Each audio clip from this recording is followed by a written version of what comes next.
मुझे यह बात समझ नहीं आती कि मैंने इतनी बड़ी गलती कैसे कर दी। सच कहती हूँ प्रीतो, अब मैं इस रिश्ते को और नहीं निभा सकती। दे दूंगी तलाक गिरीश को, फिर सारा झंझट खत्म हो जाएगा मेरी जिंदगी से।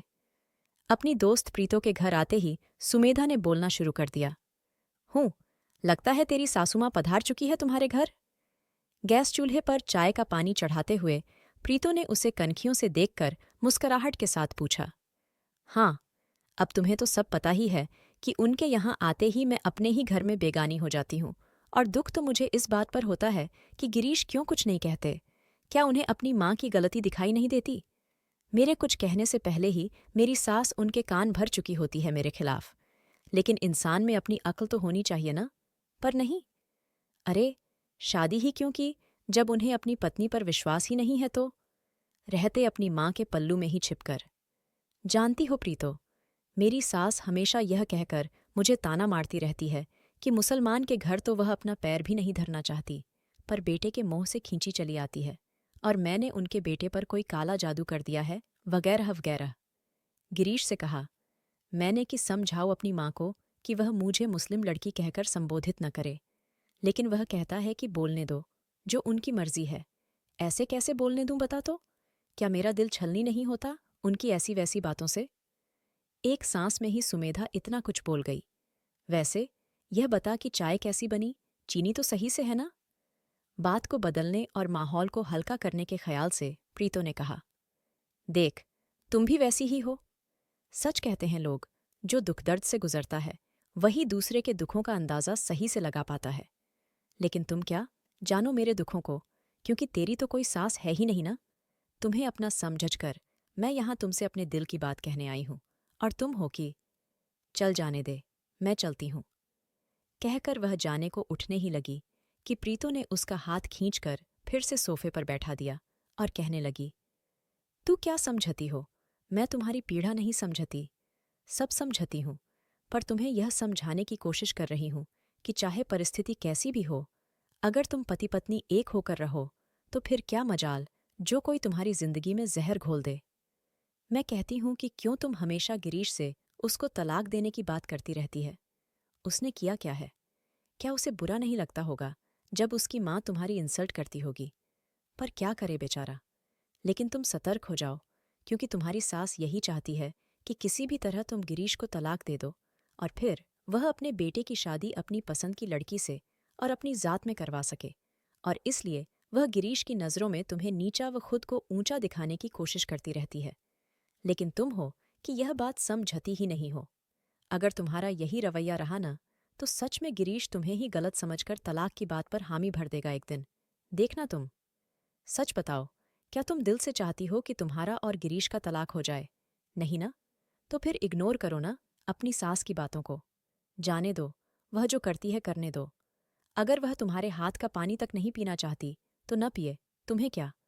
वह नहीं चाहती न कि उनके रहते तुम किचन में या पूजा घर में जाओ या उनका कोई भी काम करो, तो मत करो ना। तो फिर मैं क्या करूं प्रीतो? आखिर मैं भी तो इंसान हूं ना। मुझे चिढ़ होती है।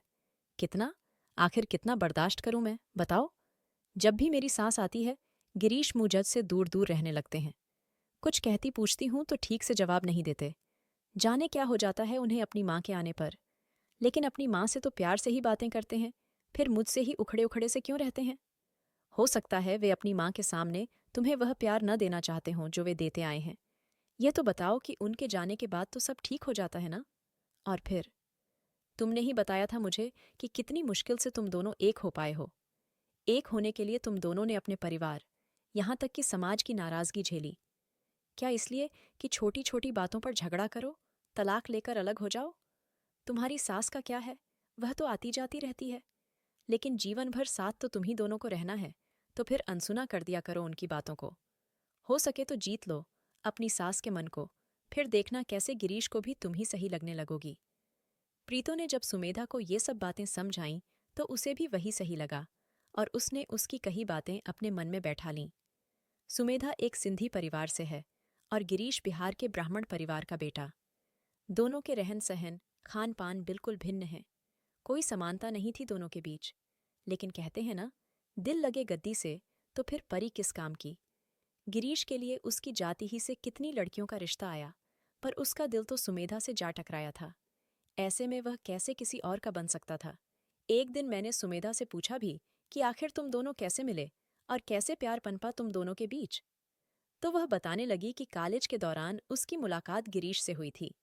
वे यहाँ गुजरात के ही एक कॉलेज में प्रोफेसर की पोस्ट पर चयनित हुए थे और सुमेधा उसी कॉलेज में अंतिम वर्ष की छात्रा थी। अक्सर सुमेधा पढ़ाई के सिलसिले में गिरीश से मिलती रहती थी। गिरीश भी सुमेधा को इसलिए पसंद करता था क्योंकि उसे पढ़ने और किसी चीज को जानने की बहुत जिज्ञासा रहती थी, और यही बात गिरीश को अच्छी लगती थी।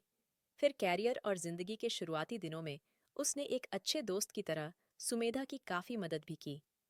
वह गिरीश को लेकर बेकरार तो नहीं थी, पर एक सॉफ्ट कॉर्नर बनता जा रहा था। उसे लेकर शायद गिरीश भी सुमेधा की ओर आकर्षित होने लगा था, पर कहने में सकुचाता था। फिर एक दिन आगे बढ़कर सुमेधा ने ही उसे प्रपोज कर दिया, जिसे गिरीश ने तुरंत स्वीकार कर लिया। लेकिन जब दोनों के परिवारों को उनके प्यार की भनक लगी तो उनके घर में बवाल मच गया। दिमाग खराब हो गया है इस लड़की का। अरे, तुमने सोच भी कैसे लिया कि हम तुम्हारी शादी एक दूसरी जाति के लड़के से करने की इजाजत दे देंगे? समाज में हम कहीं मुंह दिखाने के लायक नहीं रहेंगे। निकाल देंगे लोग हमें सिंधी समाज से, तो फिर हम कहाँ जाएंगे बताओ? गलती हो गई हमसे, जो हमने तुम्हें इतनी छूट दे दी। कहकर सुमेधा के माता पिता ने उसका घर से निकलना बंद करवा दिया, और उधर गिरीश के माता पिता ने भी इस बात को सुनकर पूरा घर अपने सिर पर उठा लिया। कहने लगे, अरे, कौन सा पाप हो गया हमसे जो तुम ऐसे दिन दिखा रहे हो? एक ब्राह्मण के घर मुस्लिम लड़की, छी छी छी, सुनने से पहले मर क्यों नहीं गए, बहरे क्यों नहीं हो गए? पर माम पापा सुनो तो, वह लड़की मुस्लिम नहीं है, सिंधी है। हाँ, उसके कुछ रिश्तेदारों ने मजबूरीवश ही मुस्लिम धर्म अपना लिया, पर उनके साथ तो अब इनका कोई संबंध ही नहीं रहा। गिरीश अपने माता पिता को समझाते हुए बोला, अब तुम मुझे समझाओगे कि वह लड़की किस जात से है और अपने परिवार से संबंध रखती है या नहीं।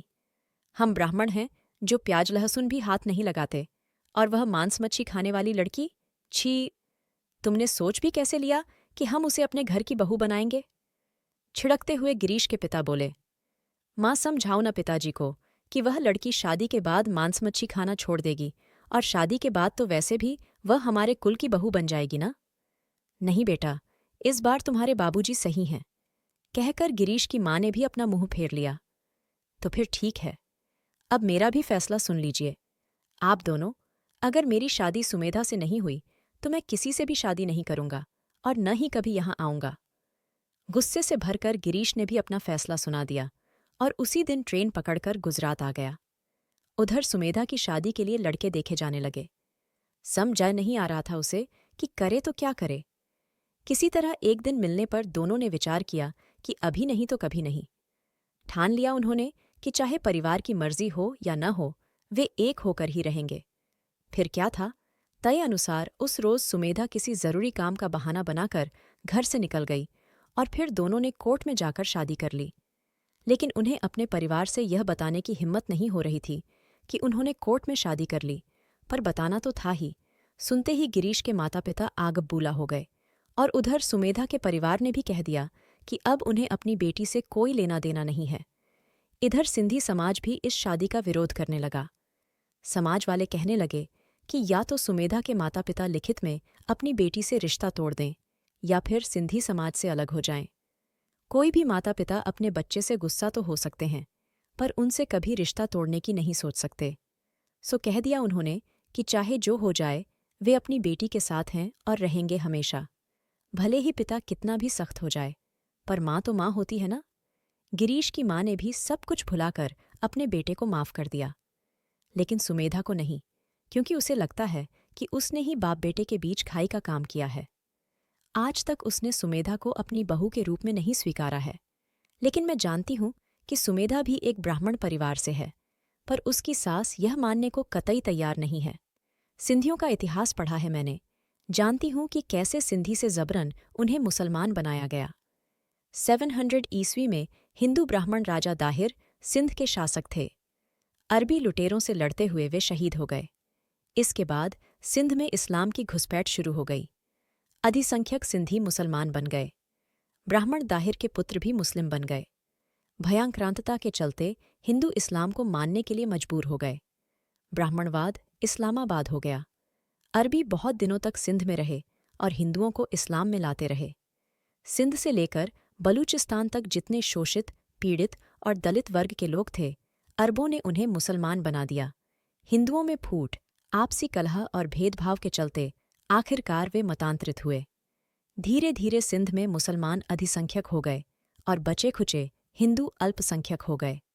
अब जो अल्पसंख्यक हिंदू बचे, वे या तो इस्लाम धर्म कबूल कर लें या फिर यह देश छोड़कर चले जाएं। यही 2 विकल्प बचे थे उनके पास, और तभी शायद सुमेधा के पूर्वज सिंध प्रांत छोड़कर 1947 के बाद यहाँ भारत के गुजरात में आ बसे। आज भी देश में हिंदुओं में पारस्परिक एकता का अभाव है। देश में जात-पात का बोलबाला है। अनेक जातिवादी घटक हैं। दलगत नीतियों का वर्चस्व है। ऐसी ही स्थिति सिंध में थी और इन्हीं दुर्बलताओं का फायदा अरबी लुटेरों ने उठाया था। जाति का कहर सहती जनता ने इस्लाम धर्म कबूलना ही सही समझा और कुछ वहां से हिंदू राजाओं की शरण में भाग आए। उफ, मैं भी ना, कौन से इतिहास के पन्ने पलटने लग गई। प्रीतो खुद से ही कहने लगी, चलो जल्दी करो प्रीतो, बच्चे स्कूल से आते ही होंगे और अगर उन्हें खाना नहीं मिला तो फिर तेरी खैर नहीं। और वह किचन में चली गई। वैसे तो सुमेधा अक्सर प्रीतो के घर आती जाती रहती थी और वह भी, लेकिन अभी उसकी सांस आई हुई है, इस कारण प्रीतो उसके घर नहीं जाती थी। पर सुमेधा क्यों नहीं आ रही थी उसके घर, इस बात की उसे चिंता होने लगी। कहीं उस दिन सुमेधा को मेरी बात बुरी तो नहीं लग गई होगी और इसी कारण उसने अपने आप से कहा। इतने दिन बाद सुमेधा को अपने घर आए देख प्रीतो बहुत खुश हो गई। कहने लगी, अरे सुमेधा, वैसे भी कहाँ थी इतने दिनों से? बड़ी मुस्करा रही है, लगता है तेरी सास चली गई। नहीं प्रीतो, मेरी सास यहीं है और एक बात बताऊं, उन्होंने मुझे अपना लिया।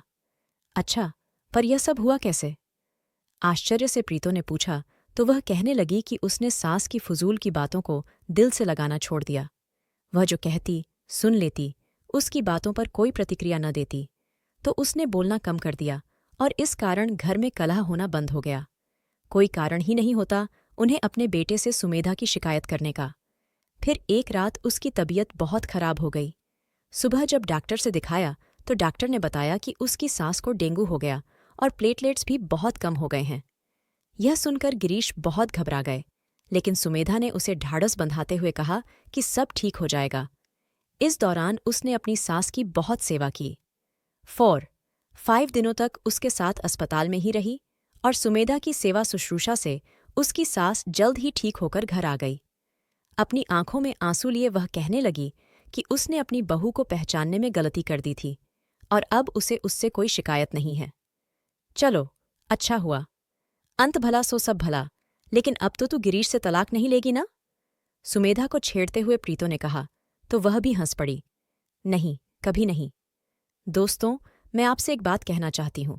आप वीडियो को पूरा देखा करो और वीडियो अच्छा लगे तो लाइक कर दिया करो और चैनल को सब्सक्राइब कर लिया करो। इसमें आपका कुछ नहीं लगता, यह सब फ्री में हो जाता है। इससे मुझे बहुत मोटिवेशन मिलता है।